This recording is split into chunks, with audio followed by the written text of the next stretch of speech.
জাপানি ক্যালেন্ডারের মতে সাতুসুরু হলো বছরের প্রথম দিন। আর ঠিক ওই দিনই ইসলামিক ক্যালেন্ডারের মহরম মাস শুরু হয়। আর ওই মহরম দিনটি মুসলিমদের মতে শুভ দিন হিসেবে ভাবা হয়। তবে ব্যতিক্রম হলো কিছু মানুষ আবার ভাবে এই দিনটি একটি অভিশপ্ত দিন। তারা ভাবে এই দিনে অশুভ আত্মারা সবচেয়ে শক্তিশালী হয়ে ওঠে আর তাদের ক্ষমতার প্রভাবে মানুষকে মেরেও ফেলে। কি ঘটে এই দিনটিতে তা জানতে হলে দেখতে হবে পুরো ভিডিও। হ্যাঁ বন্ধুরা, আজ আপনাদের জন্য এক্সপ্লেন করব 2019 সালে মুক্তিপ্রাপ্ত Indonesian horror movie Satu Suro. Welcome to cine story movie explain channel. তো বন্ধুরা, শুরু করা যাক আজকের ভিডিও। মুভির শুরুতে আমরা একটি হসপিটালে লাস্ট্রি নামের এক মেয়েকে দেখতে পাই।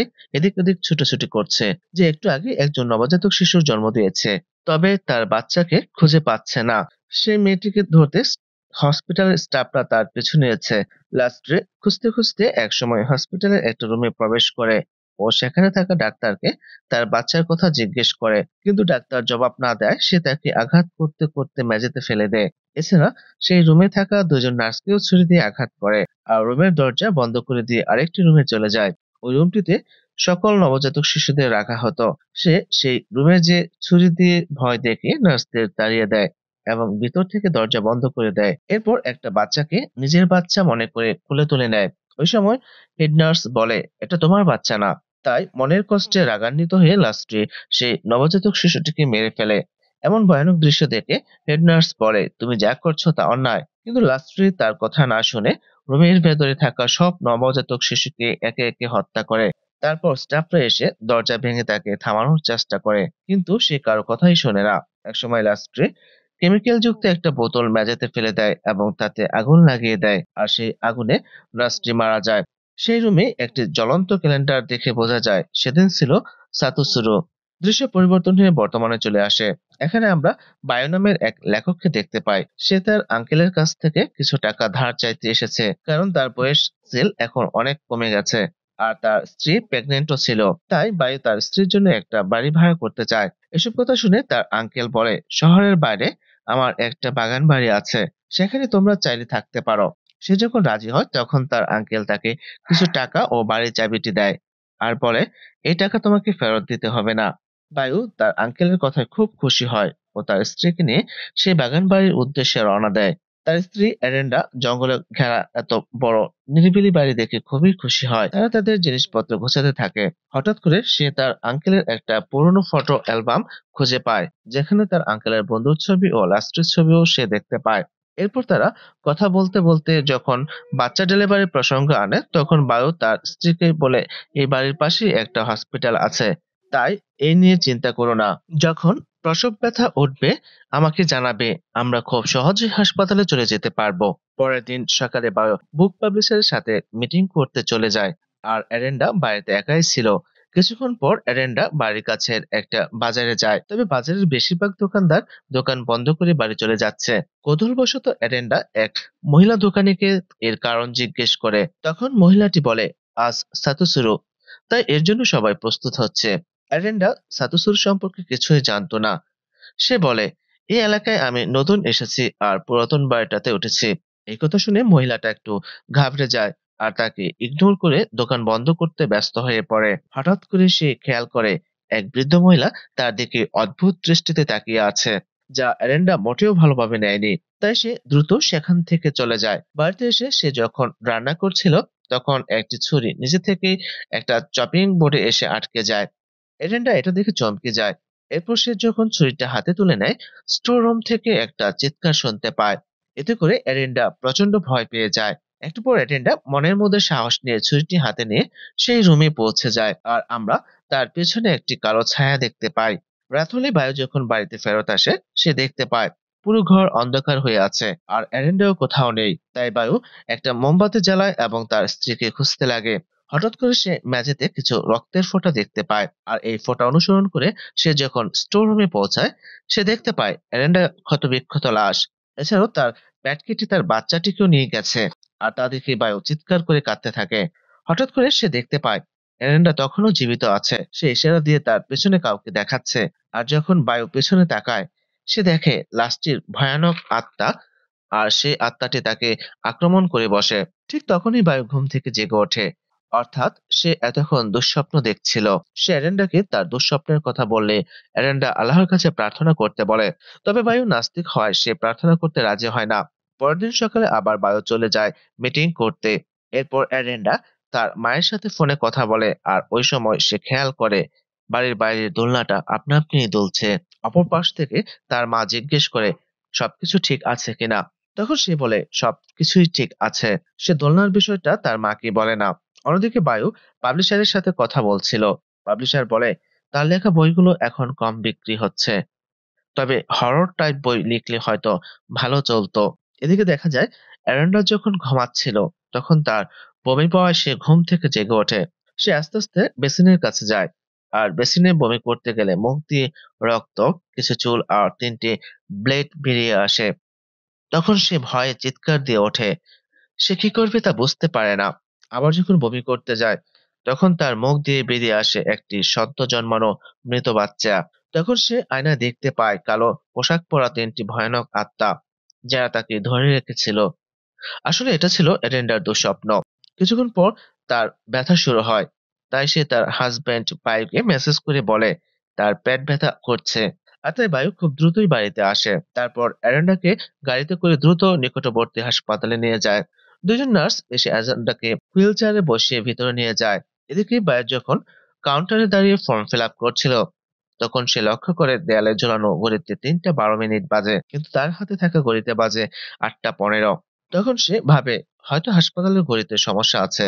তারপর সে অ্যারেন্ডার সাথে দেখা করতে ভেতরে যায়। সেখানে থাকা ডাক্তার বায়ুকে বলে সঠিক সময়ে আপনি আপনার স্ত্রীকে হাসপাতালে নিয়ে এসেছেন, তবে ডেলিভারি হতে এখনো 4 থেকে 5 ঘন্টা বাকি। তারপর ডাক্তার চলে যায়। এরপর অ্যারেন্ডা বায়ুকে বলে ডেলিভারি হওয়ার পর সে আর ওই বাড়িতে ফেরত যাবে না, কারণ তার কাছে মনে হয় বাড়িটাতে অশুভ কিছু আছে, আর সেখানে থাকতে তার ভালোও লাগে না। তখন বায়ু বলে ঠিক আছে, আমরা দ্রুত সম্ভব ওই বাড়িটি ছেড়ে চলে যাব। এরপর বায়ু বাড়ির উদ্দেশ্যে রওনা দেয়। বায়ু চলে যাওয়ার পর এরেন্ডা জানালার বাইরে একজন নার্সকে দেখতে পায়, যাকে আমরা মুভির শুরুতেই দেখেছিলাম, যে কিনা লাস্ট্রিকে বুঝিয়ে শান্ত করার চেষ্টা করেছিল। আসলে এই হসপিটাল ছিল সেই হসপিটাল যেখানে লাস্টে আগুনে পুড়ে আত্মঘাতী হয়েছিল।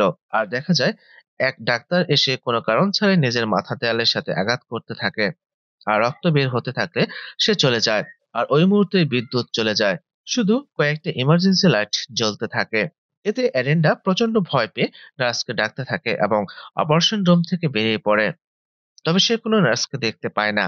তবে কিছুক্ষণ পর একটা রুমে দুইজন নার্সকে সোজা দাঁড়িয়ে থাকতে দেখা যায়। সেও সেই রুমে প্রবেশ করে, আর সাথে সাথে রুমের দরজা বন্ধ হয়ে যায়।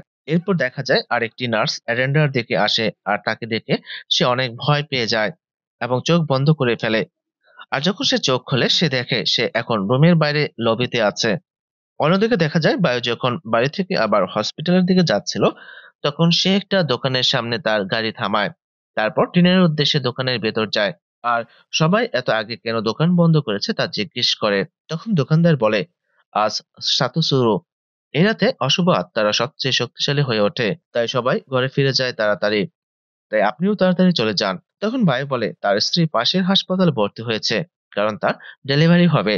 একথা শুনে দোকানদার অবাক হয়ে যায় আর বলে এখানে তো কোনো হাসপাতাল নেই। একথা শুনে বায়ু তো হিতাহিত জ্ঞান শূন্য হয়ে যায়। তারপর সে তাড়াতাড়ি গাড়ি নিয়ে বেরিয়ে পড়ে।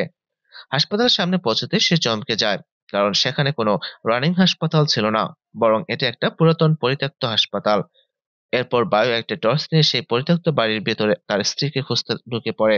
আর এরেন্ডা বাড়িটিকে হাসপাতালই ভাবতে থাকে, অর্থাৎ তখনও সে আত্মাদের জগতে ছিল। এরপর সে একজন ক্লিনারকে দেখতে পায়, যার ধর থেকে মাথাটা কাটা অবস্থায় ঝুলে পড়েছিল। আর এই দৃশ্য দেখে এরেন্ডা ভয়ে চিৎকার করতে থাকে আর দৌড়ে সেখান থেকে পালিয়ে যায়। অপরদিকে বায়ু তার স্ত্রীর শব্দ শুনতে পেল, তাকে দেখতে পায় না, তবে শব্দকে অনুসরণ করে একটা রুমের ভিতর পৌঁছে যায়। সেখানে সে একটা মৃতদেহকে দেখতে পায়, আর তা দেখে পালাতে গেলে সেই মৃতদেহটা তার সামনেই দাঁড়িয়ে পড়ে। সে কোনো রকম সেই রুম থেকে পালিয়ে যায়। অন্যদিকে অ্যারেন্ডা লাস্টির আত্মাকে দেখে ভয়ে পালাতে থাকে। একসময় সে একটা মর্গে ঢুকে যায়, আর তার হাতে লেগে একটা কাঁচের গ্লাস ভেঙে যায়, আর কাঁচ ভাঙার শব্দ শুনে সকল মৃতদেহ জেগে ওঠে। এটা দেখে অ্যারেন্ডা পালিয়ে যায়। এরপর সে আবার লাস্টিকে দেখতে পায় যে তার আনবর্ন বাচ্চার সাথে কথা বলছিল। হঠাৎ করে লস্টি ভয়ানক রূপ ধারণ করে এরেন্ডাকে ভয় দেখায় এতে এরেন্ডা মেঝেতে পড়ে যায় আর লাস্টে বাচ্চাটিকে মারার জন্য এরেন্ডার পেটে হাত দিতে সে অতীতের কিছু ঘটনা দেখতে পায়, যেখানে সে দেখে কায়ক নামের এক সংগঠন যারা কিনা শয়তানের পুজো করত, আর তাদের কিছু সদস্য ডাক্তারদের সাথে মিলে বাচ্চার উপর কালো জাদু করছিল। তার শয়তানকে লাস্টের বাচ্চার শরীরে প্রবেশ করাতে চেয়েছিল, কিন্তু এতে তারা সফল হতে পারেনি, কারণ লাস্টের বাচ্চা আগেই মারা গিয়েছিল। পরের দৃশ্যে দেখা যায় হাসপাতালের কিছু আত্মারা মিলে এরেন্ডার ডেলিভারি করানোর জন্য নিয়ে যায়।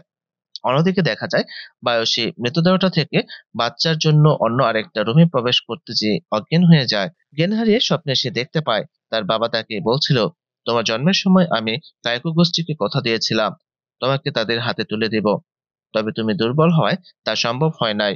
তখন সেই কায়কু গোষ্ঠীর লোকেরা বলেছিল, যদি আমার পরিবারে আবারও কোনো সন্তানের জন্ম হয় তাহলে তারা তাকে কেড়ে নেবে। ঠিক ওই মুহূর্তে বায়ুর জ্ঞান ফিরে আসে, আর সে এরেন্ডার চিৎকার শুনতে পায়। এদিকে এরেন্ডা একটা বাচ্চা প্রসব করে আর খারাপ আত্মারা আসতে থাকে তাকে নিতে।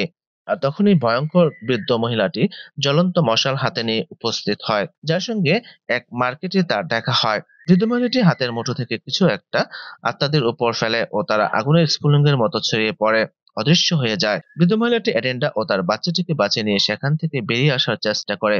এমন সময় এরেন্ডা তার স্বামীকে খুঁজে পায়, আর যখন তারা সেখান থেকে বের হতে যাবে এমন সময় লাস্টের আত্মা সেখানে ফিরে আসে। সে অ্যারেন্ডার বাচ্চাকে কিনে নিয়ে হত্যা করার চেষ্টা করছিল, কিন্তু সে পারে না। ফলে রাজটি রেগে যায়, বায়ুকে আক্রমণ করে তার শরীরকে প্রজেস করে নেয়। আর এদিকে অ্যারেন্ডা সেখান থেকে পালিয়ে যায় ও অন্য একটা রুমে লুকিয়ে থাকে। এরপর প্রজেস বায়ু যখন অ্যারেন্ডাকে মারতে যায় তখন ওই বৃদ্ধ মহিলাটি তার অলৌকিক শক্তি দ্বারা বায়ুকে মেরে ফেলে অজ্ঞান করে দেয়, যার ফলে লাস্টটি আর কিছুই করতে পারে না। এরপর বৃদ্ধ মহিলাটি অ্যাটেন্ডার কাছে যায় ও তাকেও মেরে অজ্ঞান করে দেয়। পরের দিন যখন তাদের জ্ঞান ফিরে আসে তখন তারা বুঝতে পারে বৃদ্ধ মহিলাটি তাদের বাচ্চাকে নিয়ে পালিয়ে গেছে।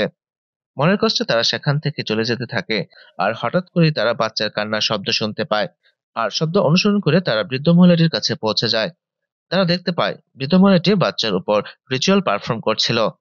তখন বায়ু পেছন দিক দিয়ে মহিলাটিকে আক্রমণ করে অজ্ঞান করে ফেলে, তারপর বাচ্চাকে নিয়ে সেখান থেকে চলে যায়।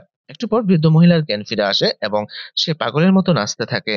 আর এখানে আসল রহস্য আমরা জানতে পারি, আসলে সে ছিল কায়কু গোষ্ঠীর একজন সদস্য, যে কিনা কাউকে ফোন দিয়ে বলছিল রিচুয়াল সম্পন্ন হয়েছে, তেমনকি একটা বাচ্চার শরীরে প্রবেশ করানো হয়ে গেছে। তার মানে বাচ্চার শরীরে তেমনকি প্রবেশ করানো হয়ে গিয়েছে। আর যাকে ফোন দিয়ে একথা বলেছে সে আসলে বায়ুর আঙ্কেল, সেও কায়কো গোষ্ঠীর একজন সদস্য।